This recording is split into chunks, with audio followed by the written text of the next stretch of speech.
तुमची येत आहे.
सिस्टरचा फाईल द्या ना.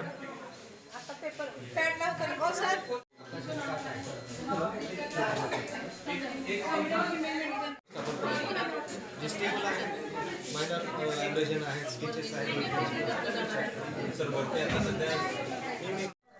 नेमकं काय प्रकार झाला होता सांगा.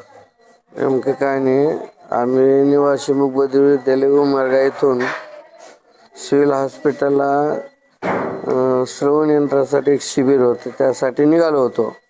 निघाले असताना वाटेत आम्ही पाण्याच्या टाकीला चहा पाणी वगैरे लेकरांना केला.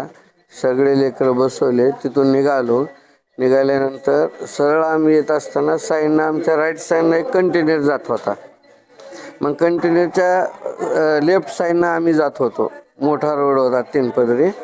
त्याच्यानंतर आमच्या लेफ्ट साईडनं पाठीमागून एक कारवाला आला आणि आमच्या टेम्पोला कट मारला.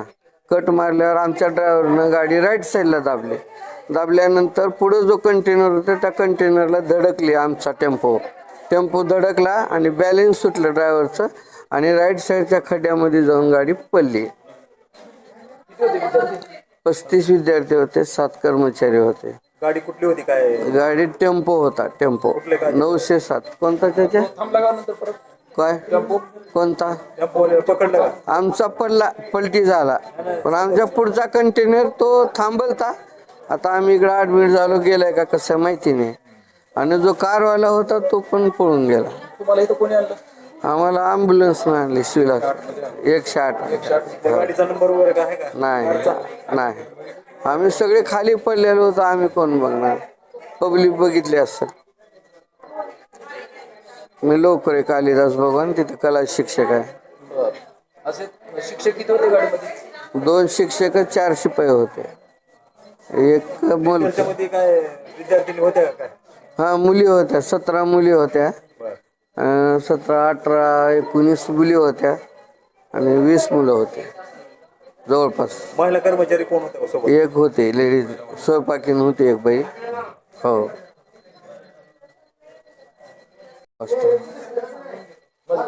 जवळपास कुठला ते एकदम भाग्यश्री हॉटेलच्या समोर एकदम समोर. हो. आज सकाळी 9:30 ते 9:45 दरम्यान निवासी मूकबधीर विद्यालय उमरगा येथील जवळपास 35 विद्यार्थी घेऊन आयशर नावाचं वाहन ड्रायव्हरसहित आणि काही कर्मचाऱ्यांसहित आपल्या शासकीय वैद्यकीय महाविद्यालय रुग्णालय येथे निघाला होता. दरम्यानच्या काळात वाटेमध्ये तुळजापूर रोडवरती गाडी समोरच्या एका गाडीला ही विद्यार्थ्यांची गाडी धडकली आणि रस्त्याच्या खाली म्हणजे पलटी झाली.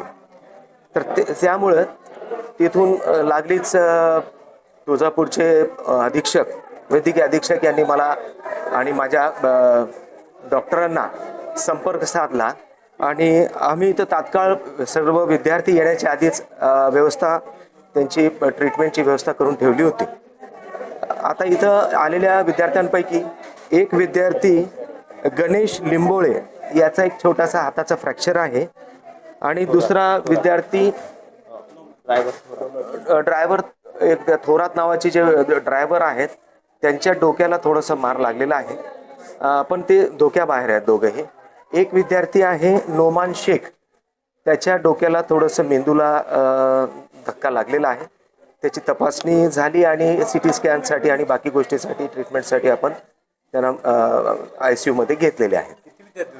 टोटल जवळपास 35 विद्यार्थी या वाहनामध्ये होते. त्यापैकी 3 व्यक्तींना म्हणजे 2 विद्यार्थी आणि एक ड्रायव्हर यांना सोडलं तर बाकी सर्व काही धोक्याबाहेर आहेत आणि त्यांना म्हणजे आज दुपारपर्यंत सुट्टी पण होऊन जाईल. डोक्याची काय शक्यता असेल कळायला त्यांचं? एकाच विद्यार्थ्याला फक्त आपण आता म्हणजे 2 विद्यार्थ्यांना इथं ठेवतो आणि एक कर्मचारी त्यांचा ड्रायव्हर त्यांनाच आम्ही इथं ठेवतोय. बाकी सर्व दुपारी किंवा संध्याकाळपर्यंत सुट्टी होते. 2 ते 3 पेशंटच्या CT स्कॅनचा रिपोर्ट आल्यानंतर तो स्टेबल असेल तर ते पण विद्यार्थ्यांना म्हणजे कशासाठी येत होती काय? विद्यार्थ्यांची तपासणी चा कॅम्प आपल्याकडे आपल्या रुग्णालयात होता. त्या कॅम्पसाठीच विद्यार्थी येत होते, परंतु ही दुर्दैवी घटना वाटेत घडल्यामुळे तो कॅम्पच्या ऐवजी त्यांना इकडं म्हणजे उपचार द्यावा लागला.